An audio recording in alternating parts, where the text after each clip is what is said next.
আসসালামু আলাইকুম গাইস। আজকে আমরা কেক বানাবো। হ্যাঁ, কেকের জন্য আমরা সব কিছু রেডি করেছি। এখন দেখলেন 4টা ডিম।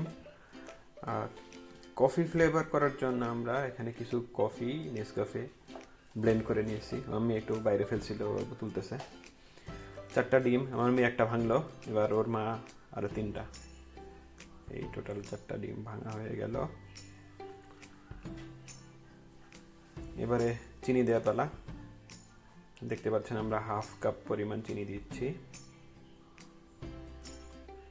ঢাল ঢালছে।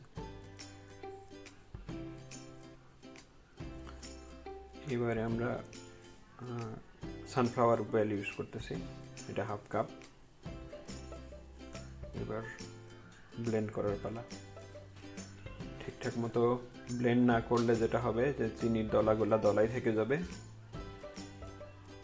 ফলে এটা কেকের ভিতরে আসলে যখন খাবেন তখন দাঁতের নিচে পড়তে পারে আর কি। যত ভালোভাবে মিক্স করা সম্ভব মিক্স করতে হবে। এটা এটা খেয়াল রাখতে হবে যেন আবার ডিম ব্লেন্ড করতে করতে আবার ক্রিম না বানায় ফেলেন। সেগুলো হচ্ছে সেই কফি। আমরা একটু কফি ফ্লেভার করার চেষ্টা করবো। এবারে আমরা দিচ্ছি 1 কাপ পরিমাণ ময়দা, 1 চা চামচ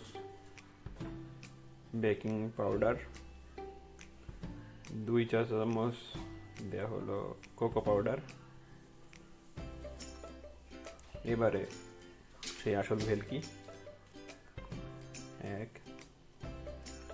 2 চা চামচ কফি নেসক্যাফে গুঁড়া করা। আমি আসলে আজকে টের পাইছি যে কফি কোথায় যায় আর কি। দেখেন পিছনে 2টা কফির জার আছে, এগুলা কফি না খাইলেও শেষ হয় আর। এটা বুঝতে আর কোনো সমস্যা নাই যে কফিগুলা কোনো কিছু বেক করার সময় যায় আর কি। ঝাঁকি দিচ্ছি। এবার যে দলাগুলো আছে সেই দলাগুলোকেও ভেঙে এই চালনি দিয়ে খুব ভালোভাবে মিশিয়ে নিতে হবে। এটা এটা করার কারণ হচ্ছে মানে আপনারা খুব ভালোভাবে মসৃণ মিশ্রণটা মসৃণ হবে,